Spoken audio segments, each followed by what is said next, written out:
When we think of Christmas time, we often think of all of the fun ways that we'll spend time with our families. Trimming the Christmas tree, stuffing stockings, making gingerbread houses, and taking a visit to Santa to tell him what we want. And it was a visit to Santa in 1971 at Higbee's department store in Cleveland, Ohio, that made that Christmas a terrifying one for two families. One of those families was the family of actor Terrence Howard. The other was the Fitzpatricks.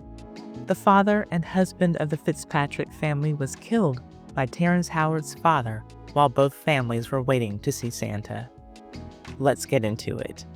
In 2005, according to Eater Philadelphia, Terrence Howard attacked a couple at Ray's Dining Car, which was later called Ray's Restaurant and Malt Shop and is now closed.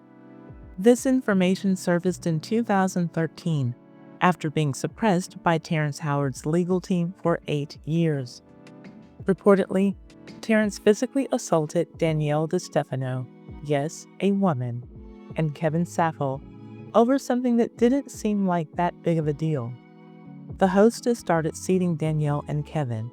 Apparently, Terrence Howard was there first, or thought that he should have been seated first. So, he proceeded to cuss out Danielle. Kevin demanded an apology from Terrence and instead received a punch in the face from Terrence Howard.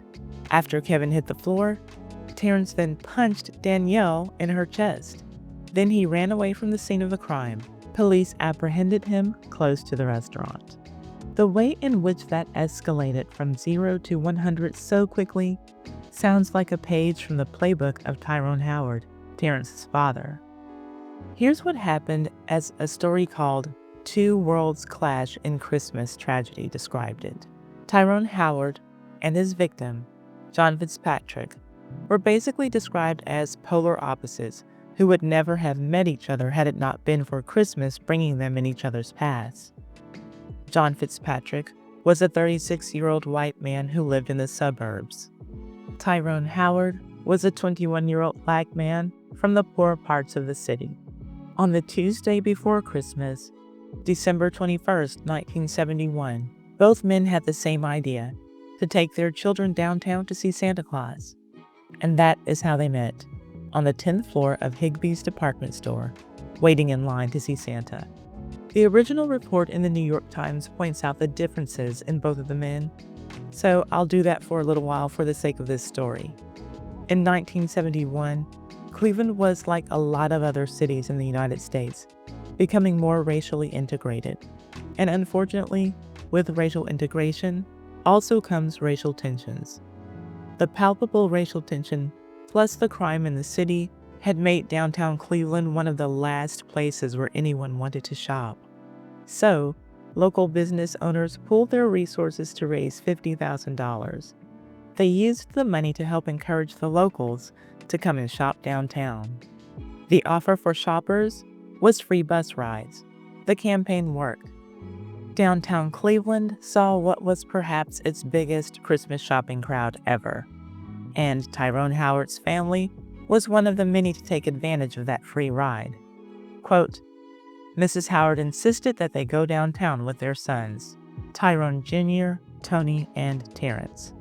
If you don't go with me, I will take the kids myself, she said she told her husband. They took the free bus, end quote. John Fitzpatrick took his family too, but in his own car. Regardless of how they got there, at some point, both families were on the 10th floor of Higbee's, waiting to get a glimpse of Santa. According to witnesses, John Fitzpatrick, along with other shoppers, accused Tyrone Howard of pushing ahead of him in the line to see Santa Claus. He said something like, "That's a cheap trick." Tyrone denied that he was skipping, then started using a lot of expletives that were completely out of order, especially considering that a lot of children were around. Then, quote, the white told the black not to use such language before the children, end quote. From there, the two men started fighting. No one seemed to be clear on which man escalated it from words to blows. At one point, Fitzpatrick grabbed Howard, pinned him against a wall, and kneed him in the groin, which caused his groin to bleed. Then, before anyone knew what was happening, John Fitzpatrick was dying in front of his wife and children from stab wounds to his neck and thighs inflicted by Terrence Howard. Tyrone stood there for a few minutes, then he ran away. Police arrested him hours later. John was taken to a hospital where he later died. Is it just me, or outside of the victim dying, does this not sound somewhat familiar to Terrence Howard's incident at Ray's dining car? The fight that seemed to come out of nowhere and then running away? Well, back to 1971. Because the altercation involved a black man and a white man, the local media was pushing the race narrative. There were reports that John Fitzpatrick called Tyrone racial slurs. It was the story of the white guy from the suburbs versus the black guy from the ghetto, and every stereotype that could be crammed into that. When all was said and done, the men who were from different worlds had wives who were living completely different realities on Christmas morning. Tyrone's wife, Anita, had her husband back home on Christmas morning. He was released from jail on a $5,000 bail and with a second-degree murder charge looming over his head. His wife's statement about it all was, quote, "He tried to kill my husband. He kicked my husband several times in the groin. He had murder in his eyes," end quote. There was also a quote from Mrs. Patrick the day before Mrs. Howard spoke with the press. It was this: "Jack, come back. Jack, I love you. I need you. The baby doesn't even have a father," end quote. Yes, those were the words that Mary, who was 7 months pregnant, was screaming at her husband's coffin on Christmas Eve. By the way, both wives were pregnant at the time of the incident. In the press, John Fitzpatrick was painted as an ambitious family man and a career man who was always looking for the next challenge, while Tyrone was called out for being a teen father and eventually marrying Anita after their first child was born. He was also put on blast for not being able to maintain steady employment and provide for his family. Nevertheless, Tyrone's wife described him as someone who would never start a fight. Well, Fitzpatrick's friends said the same thing of him too. Not only would he not start a fight, he wouldn't start a fight with a black man just because he was black. Furthermore, quote, "His children would not even know the word nigger," end quote. That was according to one of John's closest friends. Well, honestly, even Tyrone's wife, Anita, denied that John Fitzpatrick ever used any racial slurs towards Tyrone. And in an interview years later, Terrence Howard also denied that he was called racial slurs by John Fitzpatrick. In court, this is what ended up happening. Terrence Howard was charged with second-degree murder. He pleaded self-defense and was ultimately convicted on manslaughter charges. He was sentenced to 1 to 20 years in prison. Tyrone served 11 months of that sentence, then was paroled for good behavior. Likely, a factor in that decision was that he had no prior criminal record. Before his incarceration, the family had been able to make a move out of the ghetto and into a deteriorating suburb. Even though the neighborhood was going down, it was a step up for the Howard family. Well, Tyrone's incarceration caused the family to have to move back to the ghetto into a housing project. And shortly after he was released, he and his wife got divorced. Mary Fitzpatrick sued Higbee's department store to the tune of $925,000 for failure to supply adequate security for the safety of its shoppers. As for the impact that the Santa line slaying had on Terrence Howard, this is what the actor told Oprah when he was promoting his film, Crash, along with his castmates on The Oprah Winfrey Show. Now, this is a quote that I have seen in multiple sources, but I can't tell who the original writer is. Quote, "Howard gave an emotional account of the altercation, which he claimed was racially motivated. In Terrence Howard's telling, when he and his mother joined the line, Fitzpatrick assumed Tyrone, whose complexion is much lighter than the other Howards, was Caucasian and asked him, 'Why did you let those niggers cut you?' Terrence Howard said that his father told Fitzpatrick that they were his wife and kids and turned around. Terrence claimed that Fitzpatrick then grabbed his father by the throat and pinned him to the wall, end quote. He also claimed that Fitzpatrick was 6 feet 4 inches tall, while his father, Tyrone, only stood at 5 feet and 8 inches. And to that, Tyrone Howard, Terrence's father, said, and I'm paraphrasing, "Son, that's a bunch of bull." Now, just for the record, here is another picture of Terrence Howard's father.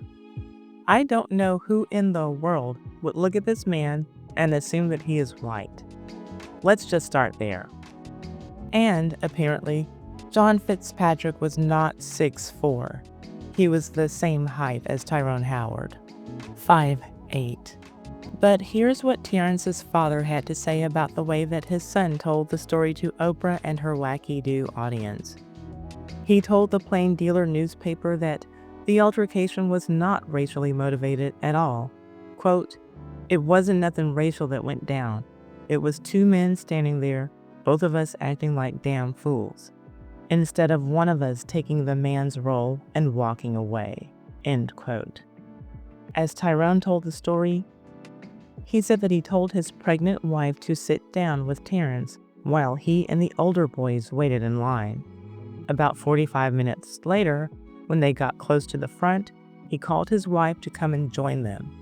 John then accused Anita, Tyrone's wife, of skipping and accused Tyrone of letting other people skip, not realizing that Tyrone was calling his own wife and son to come and join them in line, and that they were all one family together. Tyrone then told John, "If you have anything to say to my wife, say it to me." John replied, "That's a cheap trick, buddy," and the situation escalated from there quickly. Tyrone expressed remorse for his part in what led to the slaying of John Fitzpatrick. He said, quote, "Oprah wanted a sob story. He was there with a sob story. Terrence needed publicity, and I became the meat. I was the feast that day," end quote. Now, this is not what Terrence Howard's father said, but it sounds to me like he was saying, without saying, that Terrence Howard was on the Oprah Winfrey Show, race baiting for sympathy. Tyrone Howard and Terrence Howard are real-life father and son who don't see eye to eye, at least where the matter of the Santa line slaying is concerned. Well, a TV father and son who didn't see eye to eye behind the scenes were James Evans and JJ Evans, and their producer, Norman Lear, did not help their situation at all. I published a video about that story that you can see here. I will also leave a link to it in the description box. My sources for this story are PhillyEater.com, TVGuide.com, The Plain Dealer, Chicago Tribune Archives 1971, which used as its source the New York Times News Service original story, the Galleon Enquirer Archives 1971, Sydney Daily News Archives 1972, and North Coast View and Frank's Place on Blogspot for photos of the Fitzpatricks. Thank you for watching. Please remember to subscribe so that you can see more of your favorite celebrity scandals from yesteryear. I'll see you on the next one.